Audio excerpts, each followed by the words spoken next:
Donc avant de parler justement d'essayer de déplier en fait ce que j'entends par distraction à Ravensbrück, je vais vous présenter cet objet assez bizarre, inattendu, rare, pour pas dire unique, qui est justement ce petit, ça c'est le facsimilé de l'opérette revue, écrite par Germaine Tillon dans une caisse à Ravensbrück entre 44 et 45.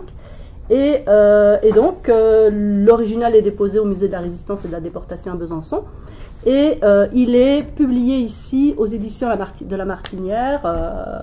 Alors ici, il est mis en page un peu normalement et il est reproduit là. Mais vous avez le facsimilé de ce qui est sorti de Ravensbrück en fait en 1945 de manière clandestine. Je vous le fais passer. Et je vais d'abord présenter cet objet de manière un peu générale avant d'entrer dans l'analyse elle-même d'une partie qui m'intéresse parce qu'il s'agit d'un travail d'une équipe pluridisciplinaire financée d'ailleurs par le CRSH qui rassemble en fait des musicologues et des littéraires, et disons qu'avec Philippe Despois on est les littéraires de l'équipe, et puis Marie-Hélène Benoît-Otis et Cécile Quesnay sont disons les musicologues, puis il y a beaucoup d'autres chercheurs avec nous.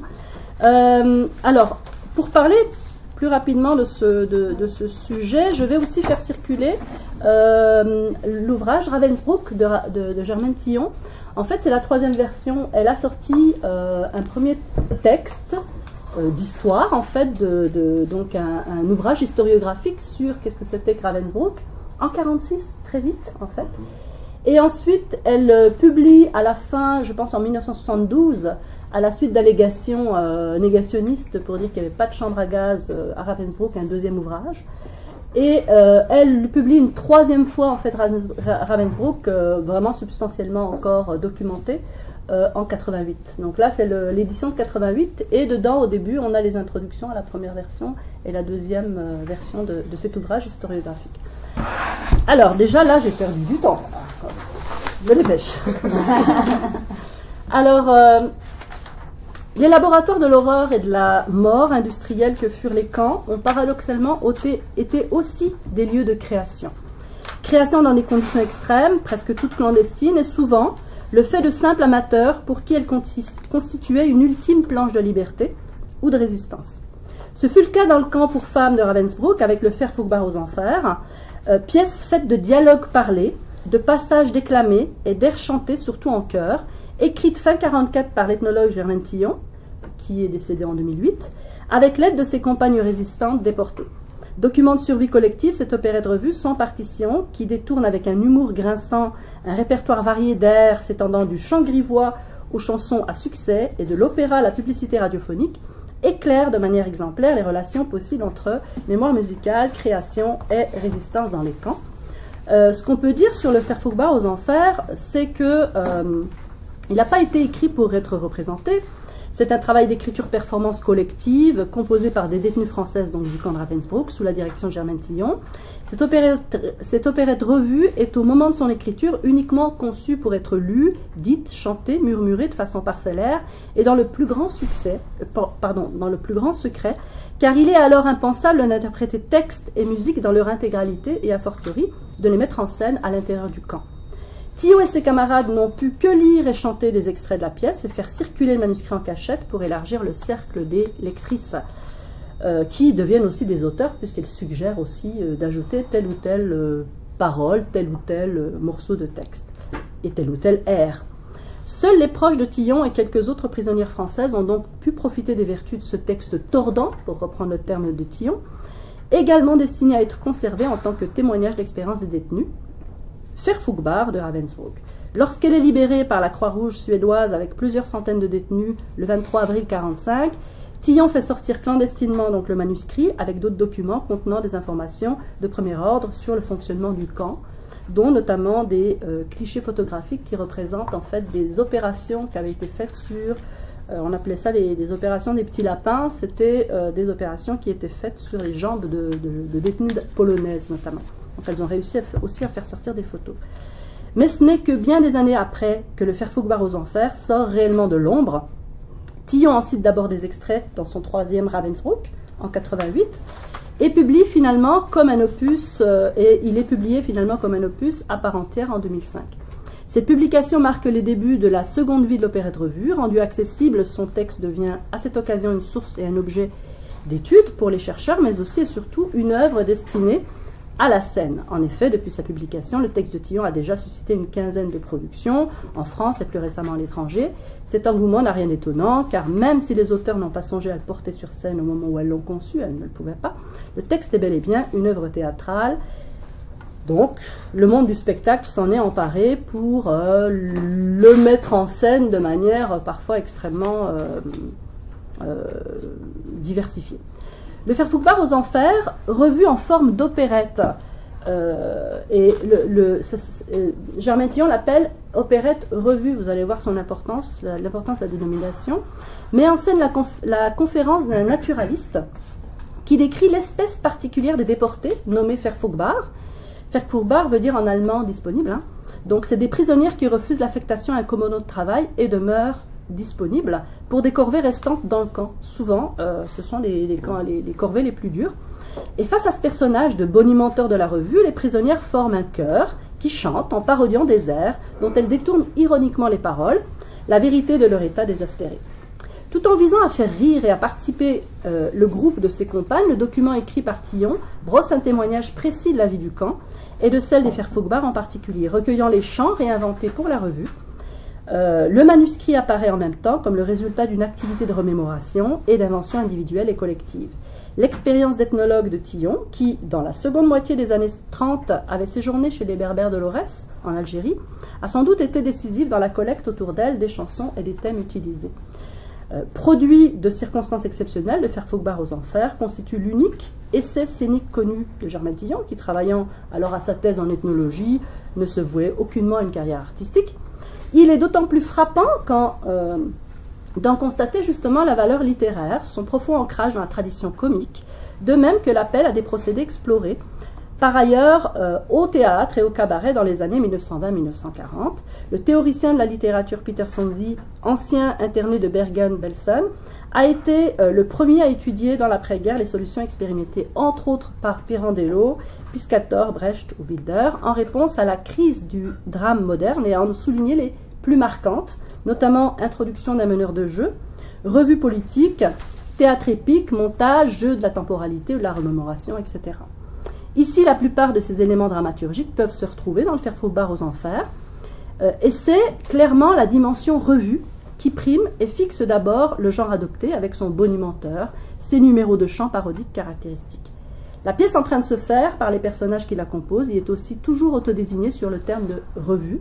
Son hybridation avec l'opérette n'a explicitement lieu qu'avec le sous-titre donné sur le manuscrit justement d'opérette revue. Croisement néanmoins décisif en raison des accents offenbachiens du titre qui est une allusion transparente au célèbre Orphée aux Enfers. Et c'est pourtant le personnage du chœur des Faire Fouque-Barre qui s'avère ici central et confère sa forme spécifique à la pièce.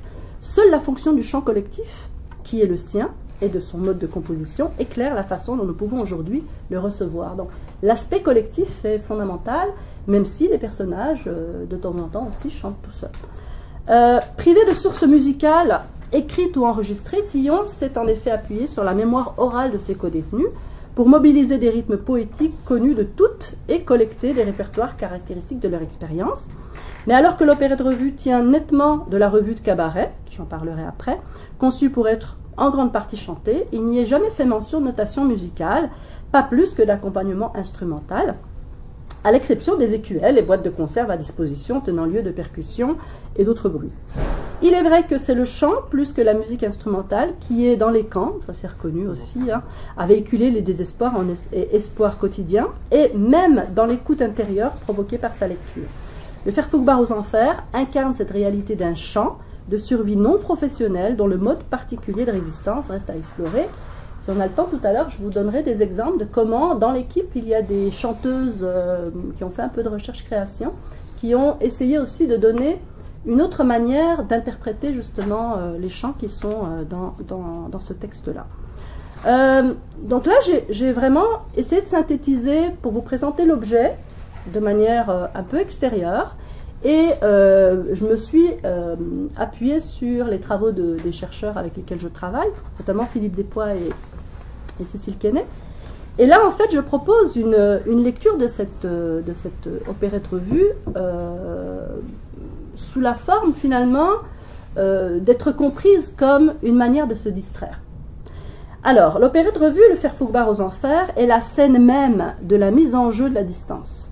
En figurant cet écart et tout en même temps en le produisant par son expression en paroles, en chansons, en gestuelle et en mouvement, l'opérette revue articule pensée, déplacement, analyse. La pensée, vous allez voir que c'est l'ethnologue. Le déplacement, vous allez voir que c'est l'esprit opérette. Et l'analyse, ça va être la question du bobard, du rêve et de l'espoir. Alors, dans ce geste de création, la réflexion bouge les données d'une réalité, d'un vécu, d'un présent qui, livré sous diverses déformations, remodelages, modulations, les rendent possibles à appréhender à l'aune d'une singulière clairvoyance. Représentation de soi, expression d'affect, remémoration du passé, réflexivité fabrique de la connaissance.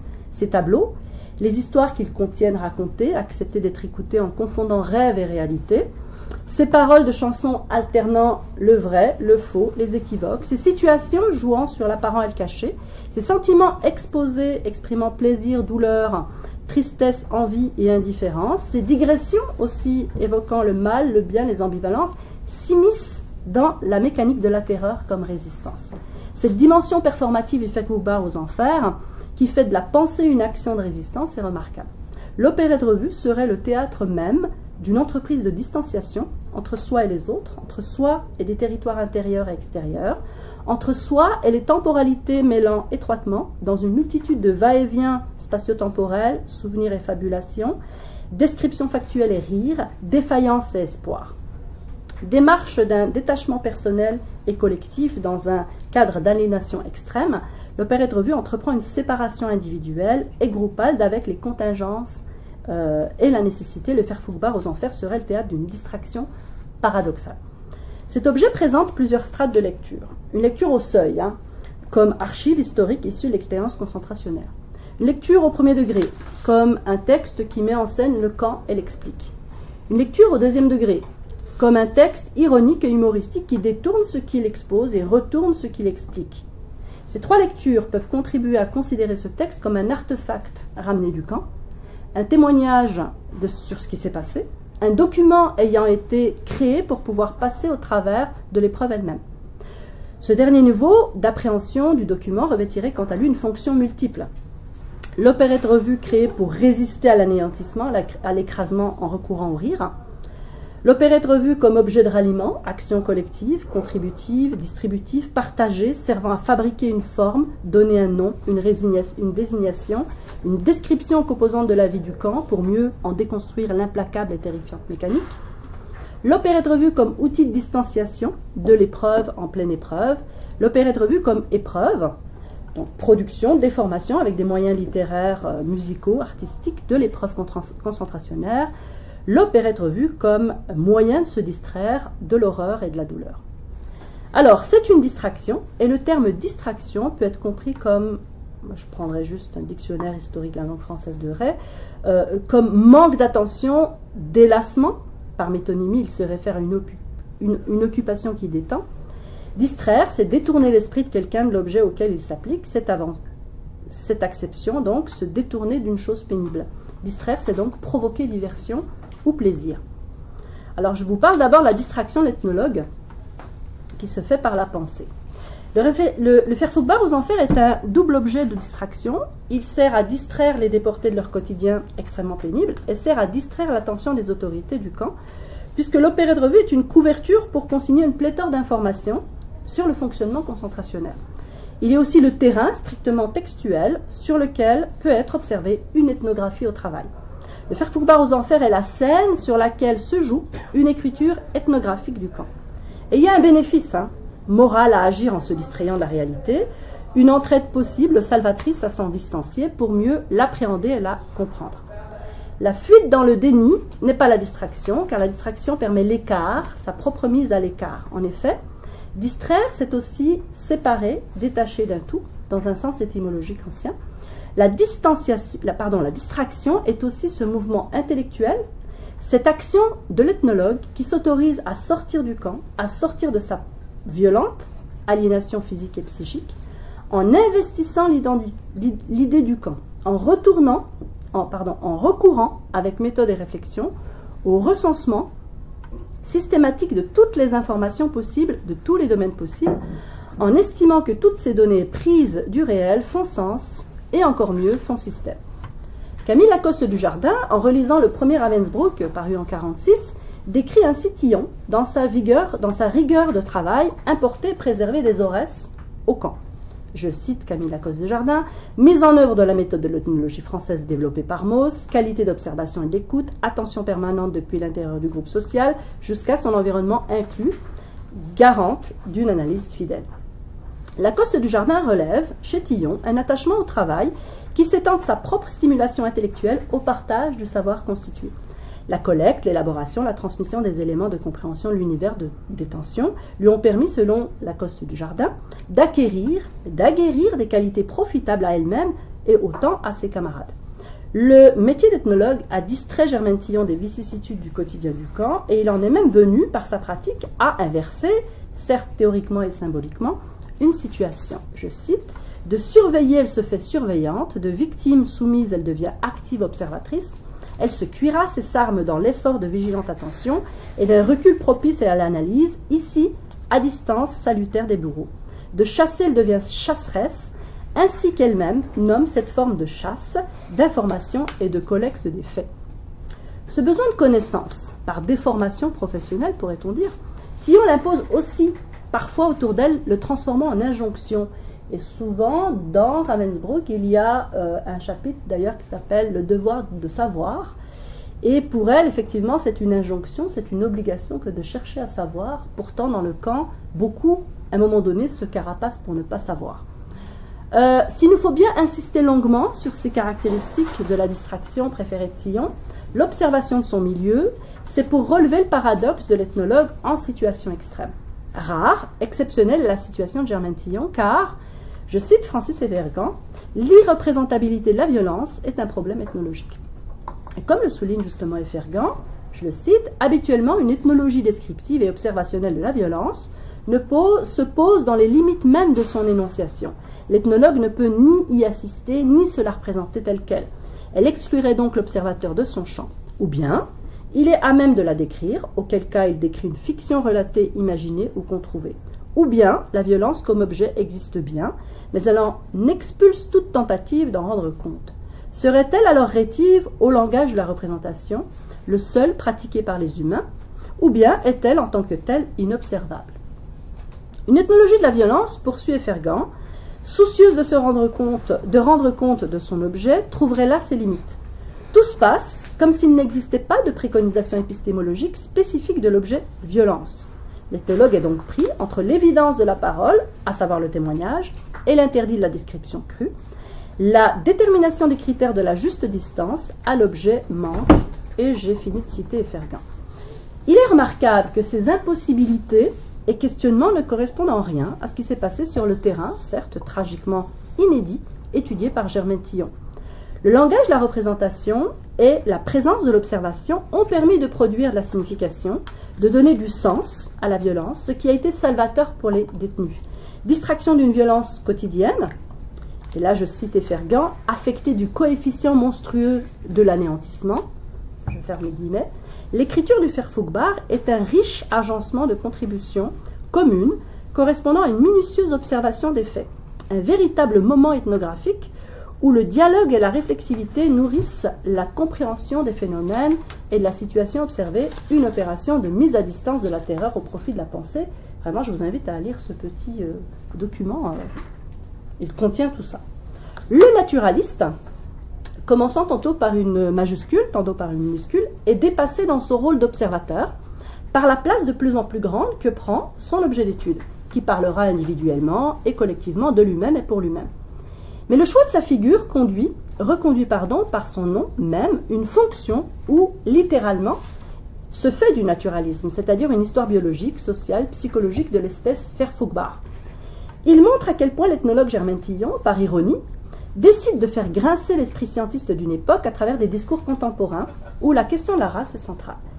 Dans cette œuvre, produite au cœur du laboratoire nazi, le camp de concentration, lieu où la préoccupation raciale et raciste trouve sa mise en pratique meurtrière, le Verfügbar a pour discours introducteur une voix qui non seulement personnifie les savoirs anthropologiques et scientifiques sur la question de la race, mais rappelle aussi un certain ordre politique du monde contaminé par un discours biologique.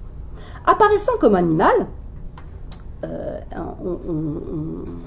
on l'appelle aussi nouvelle espèce zoologique, je cite, animal inférieur, apparaissant aussi comme le fruit d'une violence originelle, de la torture du corps, dans lequel il est embryon au viol maternel, je cite, il est, dit le naturaliste avec emphase, le produit de la conjugaison d'un gestapiste mâle avec une résistante femelle.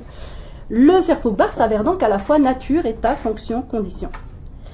Par une sorte de biologisme social, le Verfügbar est à la fois défini comme une classe laborieuse racialisée et comme espèce raciale mise au travail. Le Verfügbar est traversé des héritages, alors là je parle de la pièce, de l'opérette revue, traversé des héritages de la fin du XIXe siècle, de la Première Guerre mondiale, de l'entre-deux-guerres, de cette France du début de la Troisième République avec son mélange de positivisme, scientisme, racisme et conservatisme, oui, radicalisé par la mémoire des soulèvements politiques de 1848 et de 1871. Dans l'opérette revue, la définition du Verfügbar superpose ainsi race inférieure et classe subalterne. Elle emprunte aux théories du racisme de classe du tournant du siècle français qui ont trouvé, comme le souligne Enzo Traverso, je le cite, Gustave Le Bon et Georges Vacher de la Pouge, l'un des pères de la psychologie des foules et le fondateur de l'anthroposociologie. Dans ses lois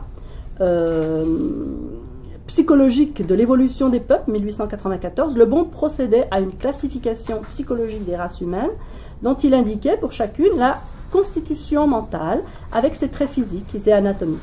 Son analyse l'a mené à observer une similitude substantielle entre les races inférieures et les classes subalternes.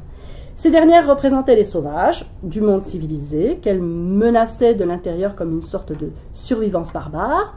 Les couches les plus basses des sociétés européennes, écrivait-il, sont homologues à des êtres primitifs. Fin de citation. Et toujours, la distance entre les élites dominantes et le prolétariat urbain était à ses yeux, je cite encore, aussi grande que celle qui sépare le blanc du nègre. Fin de citation d'Enzo Traverso. Tout scientifique aux effets de manche qu'il soit, alliant air sentencieux et académisme, le personnage du naturaliste, archétypal, est par ailleurs assez vite déchu de son piédestal d'observateur, remplacé par les Verfügbar, informatrices de leurs propres conditions, montrant qu'elles se connaissent bien mieux qu'il ne peut les réduire dans sa pseudo-étude. En diverses subjectivités, arborant chacune sa singularité dans le groupe, elles se regardent, se disent, en se décrivant dès le départ à travers la transmission générationnelle du cœur des vieux au cœur des jeunes. Puis, tout au long de l'opérette revue, leur prise de parole documente leur quotidien et le rapport qu'elles entretiennent avec leur milieu. Alors, on va avoir toutes sortes d'informations sur comment se passe le quotidien dans le camp, conditions alimentaires, sanitaires, hygiéniques, relations établies entre elles avec les autres détenus, rapport de la hiérarchie, au code disciplinaire et répressif, obéissance aux règlements, adaptation aux situations, contournement des lois, etc. Alors là, je vais passer à la distraction du cabaret, donc au déplacement qui est opéré à l'intérieur justement de l'opérette revue. Traversé, travaillé par les discours scientifiques et idéologiques de son temps, le Verfügbar aux enfers est aussi creuset littéraire, musical, radiophonique, cinématographique de son époque. Dans ses évocations, ses esquisses font et forment les éléments de toute une culture avec ses valeurs, ses langages, ses références, son héritage belle époque. Cet héritage transparaît à travers la somme importante de chants détournés, une langue à la gouaille parfois étonnante, une trivialité du langage, un humour de l'argot parisien, oscillant de la bonne humeur, de l'encanaillement à la délicate poésie de certaines évocations tristes voire tragiques. C'est cette langue populaire amputant et déformant phonétique et syntaxe qu'Aristide Bruand a fait sienne et dont les nombreuses graphies se retrouvent dans le Verfügbar, écriture de l'oralité représentant l'oralité. Œuvre au second degré, si on reprend Gérard Genette, de la seconde main, si on reprend Antoine Compagnon, tant il domine intertextualité, interdiscursivité, hypertextualité, œuvre hétérosémiotique extrêmement riche. Le Faire Fouque-Barre aux Enfers est une production collective écrite, héritière d'un travail sur la langue qui concerne la chanson. Elle dialogue avec toute une littérature qui, au XIXe siècle, de la publication des Mémoires de Vidocq en passant par l'entrée spectaculaire de l'Argot chez Hugo, se déploie avec les réalistes ou naturalistes et leurs projets, comme les nomme Barthes, de copie des langages collectifs. On peut trouver à ce dialogue et cette stylisation de l'oral une fonction esthétique et ludique. Ils n'en ont pas moins une fonction plus empirique. L'argot, langue du groupe, remplit plusieurs fonctions. L'argot agit comme marqueur d'appartenance à un groupe social circonscrit. Et on sait que dans les camps de concentration, en particulier à Ravensbrück, les nationalités ont leur importance et donc ces communautés-là fonctionnent aussi de manière fermée avec leurs privilèges et leur propre position dans le reste du camp. L'argot agit comme marqueur d'appartenance à un groupe social circonscrit. Il est ensuite un langage crypté, compris du groupe lui-même, en sorte qu'il contribue à assurer sa cohésion et à garantir l'intelligibilité et la confidentialité des propos qui s'échangent entre ses membres. Dans le camp, cette fonction de cryptage est fort pratique pour cacher la description du fonctionnement du camp, qui se déploie à la fois sous couvert d'opérette revue et dans la langue d'initié. Qu'est l'argot. Qu'il s'agisse des thématiques qui traversent la condition du Faire Fouque-Barre, le fait d'être femme, malgré l'entreprise de déshumanisation, du jeu des personnages et des paroles échangées, ou encore des références à la vie d'avant, affective, familiale, amoureuse, domestique, culturelle, c'est par la médiation d'un esprit cabaret que s'agencent ces discours, ces représentations, ces actions. L'expression que je prends ici, que je décide de nommer esprit cabaret, permet ici de décrire la manière dont se trouvent rassemblées dans l'opérette revue des formes d'expression multiples, hybrides, mêlant des éléments issus des scènes de spectacles populaires des théâtres parisiens à la fin du XIXe siècle et d'autres provenant d'une certaine fonction sociale du cabaret allemand qui influença sans doute le cabaret et le music-hall français des années 30. Les successifs sur l'air 2, vous avez vu, il y a toujours entre parenthèses lorsqu'il y a quelque chose qui est entonné par un personnage ou par un des chœurs, sur l'air 2, auquel on peut presque toujours attribuer des voix précises. Alors je ne l'ai pas dit, mais en fait va sortir normalement au mois de juin un numéro de Genre Humain, dans lequel il y a, donc c'est vraiment la suite du grand travail de recherche qui a été fait par l'équipe, et à la fin il y a une annexe qui comporte quasiment tous les airs finalement ils sont répertoriés et il y a comme une espèce d'archéologie de la manière dont ces chansons circulaient, si c'est des chansons scouts d'où elles viennent, et donc on voit à la fois le déplacement, donc les paroles dans le Faire Fouque-Barre aux Enfers, ensuite d'où ça vient, d'où vient le texte entre guillemets source, et puis ensuite comment a circulé ce texte-là, cette chanson. Donc ça peut être à la radio, ça peut être une publicité radiophonique, ça peut être dans une chanson, dans un film, etc. Et les supports justement matériels sont précisés aussi. Alors ça peut être par exemple sur un disque, parce qu'il commençait à y avoir des tourne-disques, on n'appelait pas ça comme ça, et la manière dont à la radio aussi ça pouvait circuler, et il est sûr que les détenus se rappelaient plus d'une interprétation de Tino Rossi d'un morceau d'une chanson que de la partition elle-même, dans laquelle il y avait le premier texte en fait chanté. Les successifs donc sur l'air 2, auxquels on peut presque toujours attribuer des voix précises, dessinent un air du temps d'avant dominé par des femmes qui chantent des textes écrits par des hommes sur les femmes et sur leur monde, et sans qu'il soit nécessaire que les correspondances soient directement lisibles, visibles, leur perception s'entend. Cette production audible est faite d'imagerie, de croisements sémantiques et métaphoriques prégnants, où l'on pourrait deviner une Yvette Guilbert avec ses chansons drôles et grivoises, où l'on pourrait reconnaître les voix tantôt mêlées, tantôt séparées de Marianne Oswald et de Fréhel, associables avec Guilbert à ces figures féminines incontournables de la chanson vécue. Et les personnages justement féminins du Faire Fouque-Barre entonnent chacune à leur tour une chanson vécue. L'esprit cabaret circulerait ainsi à travers les voix caractéristiques et différenciées d'Oswald et de Fréhel. L'une, Oswald, singulière, je ne sais pas si vous avez déjà entendu Oswald, j'aurais dû amener quelque chose pour faire écouter, mais je ne peux pas faire les deux. Donc Oswald, une voix singulière portant la marque politique de ses textes dans son rôle de diseuse de l'avant-garde littéraire de l'époque. L'autre, exemplaire d'un milieu érudit et politisé pour ses complaintes. L'autre, exemplaire d'un milieu moins érudit, bien sûr, et politisé pour ses complaintes et autres ritournelles populistes liées à la musette. C'est sûr que Fréhel, c'est quand même la chanteuse d'abord connue pour la musette.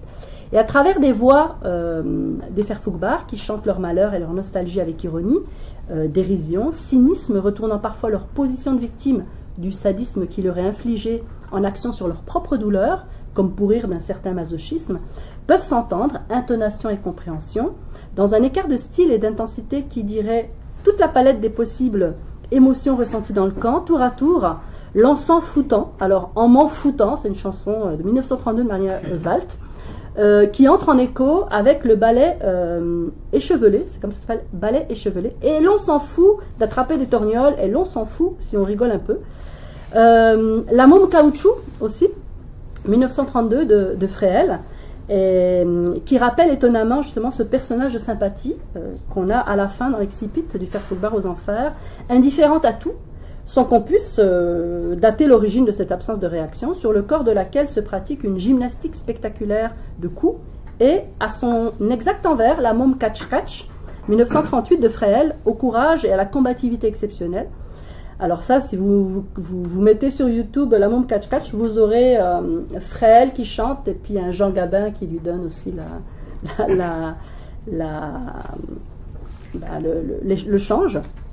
L'Obsédé, 1930, de Fréhel aussi, selon Éric Rémy, mélodrame ingénu et très morbide avec cette incroyable énumération des mutilations vengeresses infligées par l'amant au cadavre de sa maîtresse, ou encore de Fréhel, Où est-il donc, 1936, qui pleure l'objet perdu à travers une image d'éternel déchu dans la casbah de Pébé le Moko, où nez cassé, clope au bec, paupières lourdes, accompagnée d'un phono, elle bramait, rappelle Maurice Chevalier, où est-il mon moulin de la place Blanche, le regard de quelqu'un, avec le regard de quelqu'un qui a depuis longtemps perdu toute illusion sur le monde qui l'entoure. Fin de citation. Donc l'opérette revue dit qu'elle est distraction et tout en même temps elle fait distraction. Et en cela elle est performative. Son dire et son faire, elle montre et donne à comprendre, et en cela elle est une performance, une distraction par excellence, un spectacle qui a lieu au moment où il s'annonce comme tel. Elle dit et réalise en même temps ce qu'elle dit. L'opérette revue définit le Verfügbar comme une condition, et ce sont les attributs joués par le Verfügbar qui donnent volume, tessiture, existence à la condition du Verfügbar. À la condition humaine du Verfügbar, victime de l'entreprise de déshumanisation et d'anéantissement physique et psychique, s'ajoute un conditionnement mental dont la portée philosophique, éthique et morale atteint l'humaine condition. Certes, selon la leçon de Germaine Tillon, les leçons de sa vie d'ethnologue, l'aiguillon de la connaissance, de la compréhension, de l'explication aide à surmonter l'adversité. Mais dans le contexte de violence extrême du camp, il ne peut non plus exister de survie sans espoir ni rêve, sans la perspective de rendre rationnel, intelligible, raisonnable, envisageable, ne serait-ce qu'en l'entrevoyant, la possibilité de survie. L'espoir serait tributaire du raisonnement de la déportée sur sa propre condition. L'espoir se projette, se déploie sur un corps physique et mental par la voix, l'écoute et l'imagination. Tentative de réappropriation d'une temporalité ou d'un territoire, il est recherche d'un soi devenu altérité, car justement rattaché à d'autres dimensions spatio-temporelles, l'enfance, les parents, la famille, le chez-soi, le pays, l'essai, le village, les habitudes anciennes, etc., que la médiation de la parole, du champ individuel et collectif, et les références culturelles hétéroclites parviennent à exprimer, à recréer. Arrivé à Ravensbrück,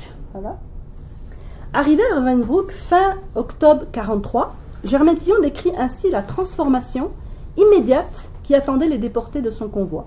Je la cite. « Nous apportions de France avec nous tout un petit confort lentement amassé grâce au colis de nos familles. De bons vêtements, tous les objets nécessaires à la vie civilisée, les dentifrices, les savons, les brosses à ongles. Nous nous croyons encore des droits. Ceux, en tout cas, que dans nos pays, on reconnaît même aux condamnés à mort. Droit à la justice, droit à un avocat, droit à un médecin quand on est malade, droit à un prêtre, droit à 2 repas par jour, droit de garder sa chemise pour mourir. avant la nuit, de tout cela nous étions dépouillés. Il ne nous restait plus rien, pas un objet, pas un droit, pas un espoir. » Fin de citation. Le plus difficile à retrouver dans cette dépossession totale, radicale, est sans doute l'ultime terme cité, l'espoir, puisqu'il est intérieur, ressource psychique et intellectuelle. Son corollaire, l'imagination, s'avère quant à elle fondamentale dans l'opération de compréhension qui fabrique de la résistance mentale et physique à l'abattement. Là, je cite Tillon, dans son Ravensbrück, d'ailleurs, en 1946. Hein. « Vous qui lisez ceci, écrit Germaine Tillon, dans son premier Ravensbrück, en 1946, vous devez faire l'effort d'imaginer des scènes d'épouvante. Mais nous, qui les vivions, c'est le monde des vivants qu'il nous fallait imaginer pour entretenir cette indignation motivée, juste milieu entre la haine aveugle et l'aveugle abandon de soi, pour réagir contre cet assoupissement qu'on appelle résignation et auquel l'extrême faiblesse physique n'incline que trop. » Fin de citation. L'opérette revue agence les deux éléments qu'elle déploie. Donc elle déploie l'imagination et produit de l'espoir. D'ailleurs, il n'est nullement fortuit que l'espoir soit l'un des traits constitutifs de la condition de Verfügbar. Et là, je vais passer à la distraction du bobard, et la distraction du bobard dans le camp avec l'espoir et le rêve. Hein. Distraire, c'est aussi étymologiquement séparer, détacher d'un tout. La distraction, c'est donc aussi, dans ce sens plus ancien et oublié, séparation, déchirement. L'opérette revue peut être considérée comme une distraction au niveau intradiégétique, extradiégétique. D'une part, les personnages sont en scène pour jouer face à un public de femmes dont elles sont la distraction. Et même si ce public finit par ne plus être mentionné à l'intérieur justement du texte, elles demeurent omnibulées par la nécessité de reprendre la revue. Reprenons la revue. D'autre part, les personnages déportés sont désireuses de continuer le spectacle alors que plusieurs préoccupations et incidents les en empêchent. Et parfois d'ailleurs, il vaut mieux parler d'autre chose, comme disent à chaque fois certains personnages. C'est à notre sens tout l'écartèlement des sujets qui s'exercent dans l'opérette revue lorsqu'il s'agit de s'extirper de sa condition par distraction ou pour se distraire et d'y revenir plus ou moins mal en prenant acte de la réalité du présent afin d'analyser la situation et s'analyser en tant que sujet. Tour à tour, l'espoir, le rêve et le bobard sont mentionnés. Ils forment parfois une concaténation. L'espoir est généré par le rêve et produit du rêve. Le bobard fait tenir l'espoir en recourant au rêve, en confortant le rêve. Le rêve se nourrit d'espoir et de bobard. L'espoir peut reposer sur du bobard pour prolonger le rêve, etc. Ces trois éléments sont autant de manières de débrayer de l'ici et maintenant qui mettent la condition de Verfügbar en suspens. Dans l'acte 1 de l'opérette revue, l'espoir est cité comme la quatrième ressource du Verfügbar. Par constitutif du spécimen, qu'il décrit, le naturaliste l'oublie et le cœur le lui rappelle, d'abord sous forme de jeu de devinette, qui base sa définition de l'espoir sur sa légèreté, qui pourrait être comprise à la fois comme absence de sérieux, il est futile, irréaliste, fantaisiste d'espérer, et sa propriété évanescente, volatile. Un espoir, ça s'envole aussi, tant cela ne pèse pas très lourd dans la contingence. Alors je cite le naturaliste. En dehors de l'esprit d'organisation dont nous venons de parler, le Verfügbar n'a que trois ressources stables, qui sont sa rapidité, sa ruse, l'appel des tricoteuses. Le cœur. Vous oubliez quelque chose, monsieur le naturaliste d'un air supérieur. Ce n'est pas mon habitude. De quoi s'agit-il? Le cœur. Devinez, monsieur le naturaliste. Le naturaliste, voyons un peu, c'est gros, c'est lourd, aidez-moi. Le cœur. C'est très gros, très grand, et ça ne tient aucune place. Et c'est léger, aussi léger qu'un Verfügbar qui n'a qu'une journée lors de mer. Là, j'ai pas le temps, mais pour vous dire que la manière de compter la durée de vie en fait des Verfügbar, c'est l'unité lord mer qui renvoie à un gréviste de la faim en Angleterre qui a fait un temps de jours de grève de la faim puis qui est mort. Donc c'est cette unité de mesure des journées qui est utilisée, la journée lord mer. Puis la devinette laisse place à la chanson qui non seulement décrit l'espoir sous la forme d'une lumière intérieure, astre, d'une vision hallucinée, d'un mirage, d'un rêve qui sort de soi et va au-devant de soi, territoire géographique du chez-soi lointain, mais recouvre aussi l'acte physique même du chant qui, entonné, apaise la souffrance. Marguerite se lève et chante, et là c'est sur l'air de la chanson triste du parc, il est intéressant de voir que avant la mort de Germaine Tillon, en 2005, je pense, il y a eu une séance de remémoration chez elle. Donc il y avait elle, qui était centenaire, je pense, et d'autres survivantes qui étaient là. Elles se sont rappelées, parce que c'était pas évident de retrouver exactement les airs qui avaient inspiré en fait les paroles du Verfügbar. Et il y a justement une chanteuse d'opéra qui était à Ravensbrück et qui raconte avoir chanté cette chanson-là, la chanson de L'air triste de Duparc, à sa sœur, qui était dans une infirmerie, dans l'infirmerie du camp, et qui est morte d'ailleurs après. Elle lui a chanté donc cette chanson-là. Cette chanson détournée, voilà ce que ça donne dans le Verfügbar. Dans mon cœur, il est une étoile qui m'inonde de ses rayons. Elle brille dans mes yeux pâles, érutile sous mes haillons. Les grands murs alors disparaissent, mon pays m'apparaît soudain, sous son beau ciel plein de tendresse. Ces baisers seront pour demain, c'est l'espoir que mon âme cache, espoir avec une majuscule, défiant les monstres infernaux. Ils sourient quand leur voix se fâche. Sous la cravache et sous le fouet bondit plus haut, un chant très doux, plein d'allégresse, monte de mon corps amaigri. Doux espoir, calme ma détresse, toujours pleine dans ce ciel gris. Enfin, une seconde charade succède à la chanson et définit l'espoir par analogie au soleil, ayant en commun sa chaleur et son réconfort, mais dont l'origine et la trajectoire divergeraient. Il continuerait après s'être levé à l'Orient, comme l'avancée des Russes peut-être, ou l'Orient comme la ville, comme les bombes anglaises larguées sur la ville début 1943 pour tenter d'anéantir la zone de Kéroma, question, à se manifester et non à se coucher à l'ouest même. Cet espoir, qui ferait autre chose que se coucher à l'ouest, avancerait vers l'est. On se pose la question, est-ce que c'est les Alliés libérant la Bretagne en août 1944? Le naturaliste. Mais quel espoir? Qu'est-ce que tu peux bien espérer? Le cœur. Ça, monsieur le naturaliste, c'est mon affaire. Sachez seulement qu'il se lève à l'Orient, comme le soleil, et qu'il ne se couche pas à l'ouest. Fin de citation. Si dans le Verfügbar, l'espoir apparaît souvent sous l'image de quelque chose de gardé en soi secrètement, de quelque chose de manifesté, réalisé par le chant aussi, évoquant notamment le retour chez soi, au pays natal, à la maison, l'image de quelque chose d'annoncé, arrivée des Alliés, libération. Le rêve, quant à lui, semble un phénomène involontaire, surgissant en soi, irrépressible et doux, certes, mais dont il faudrait apprendre à se déprendre. On doit se remettre du rêve au réveil, on doit en revenir, parfois de manière violente, par la vérité des yeux, la vérité des images, comme dans l'acte 2, lorsque les Verfügbar évoquent leurs songes, et que le rêve apparaît être aussi le moment où on est redevenu, le temps de l'endormissement, la personne du temps d'avant. Je cite Titine. Parlons d'autre chose. Nénette. Volontiers, mais de quoi? Rosine, chantez-nous quelque chose. Rosine, le cœur n'y est pas. Silence. Lulu de Belleville. J'ai rêvé de maman cette nuit. Bébé. Moi, j'étais dans le jardin de mon grand-père. Je ramassais des prunes. Quand je me suis réveillée et que je me suis vue ici, je n'ai pas pu m'empêcher de pleurer. Avas. J'ai bien vu que tu faisais une drôle de tête. Marmotte. C'est toujours au réveil que c'est le plus dur. Avas. On est tout ramolli par la nuit, on a retrouvé son âme d'avant, et on voit avec nos vrais yeux toutes les horreurs du camp. Toutes les horreurs du camp. Et puis vite, on retrouve sa carapace.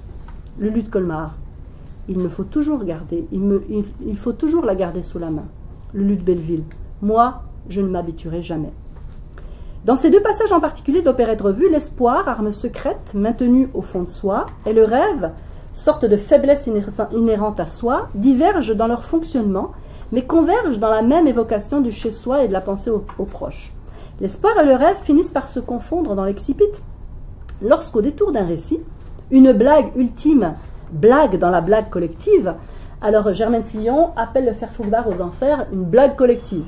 On a bien rigolé, et c'est une blague collective, mais en fait, ce qui explique le fait que ce soit sorti si tard, seulement en 2005 publié, c'est qu'on ne pouvait pas, en 1946, ni en 1972, ni en 1988, dire qu'on avait écrit une blague dans un camp de concentration. On ne pouvait pas le dire ni l'écrire. Donc en 2005, ça commence à... On peut le dire à partir voilà, des années 2000. Il se brouille à l'essence même du message. Du mensonge, pardon. Donc l'espoir et le rêve finissent par se confondre dans l'excipit lorsqu'au détour d'un récit, une blague ultime blague dans la blague collective, il se brouille à l'essence même du mensonge. La fausse nouvelle apparaît alors à la fois comme manifestation de l'espoir persistant et syndrome du rêve en absence. En latence, pardon. Si ces deux éléments sont tous deux enfouis dans le fort intérieur du sujet, le bobard a ce site singulier qui les réunit pour les partager. Si on en croit les interrogations de Marc Bloch au sujet des fausses nouvelles en temps de guerre, ces singulières efflorescences de l'imagination collective, et comme l'illustre le récit de sympathie, le bobard détient en effet encore quelque chose qui le singularise de l'espoir et du rêve, en ce sens qu'il les associe tous les deux, en les revêtant d'une dimension collective dont n'est pas exempte la réflexivité. Et là, je cite Marc Bloch, c'est un texte, quand même, c'est un article qui s'appelle « Réflexions d'un historien sur les fausses nouvelles de guerre » et qui date de 1921. Une fausse nouvelle naît toujours de représentations collectives qui préexistent à sa naissance. Elle n'est fortuite qu'en apparence, ou, plus précisément, tout ce qu'il y a de fortuit en elle, c'est l'incident initial, absolument quelconque, qui déclenche le travail des imaginations. Mais cette mise en branle n'a lieu que parce que les imaginations sont déjà préparées et fermentent sourdement.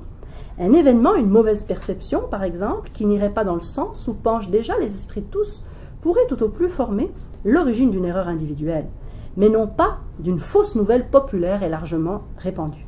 Si j'ose me servir d'un terme auquel les sociologues ont donné souvent une valeur à mon gré trop métaphysique, dit Marc Bloch, mais qui est commode et après tout riche de sens, la fausse nouvelle est le miroir où la conscience collective contemple ses propres traits.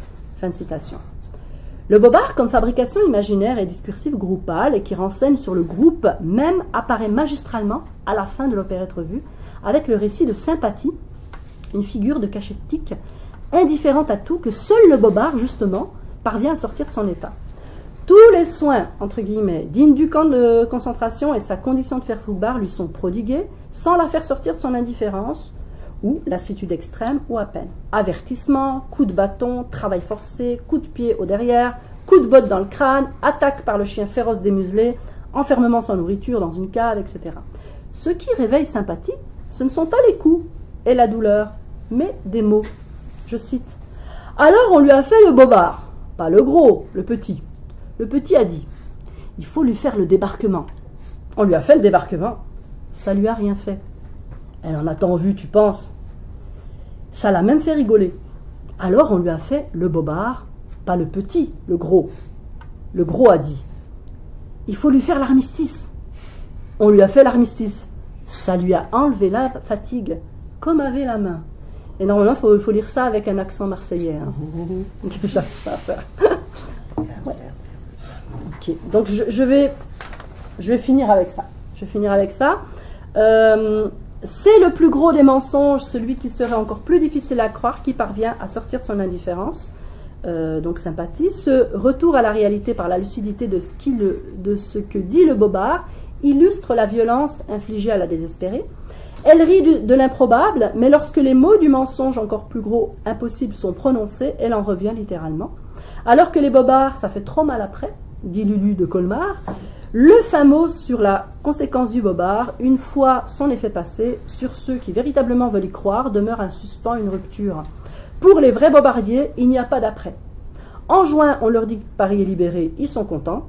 En juillet, on leur dit de source sûre que Paris va être libéré, ils sont encore contents, explique Havas.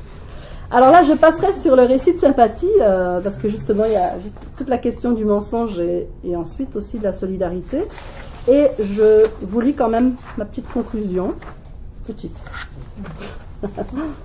Structuré comme une distraction, spectacle, travaillé par de la distraction, il faut reprendre la revue sans cesse interrompue.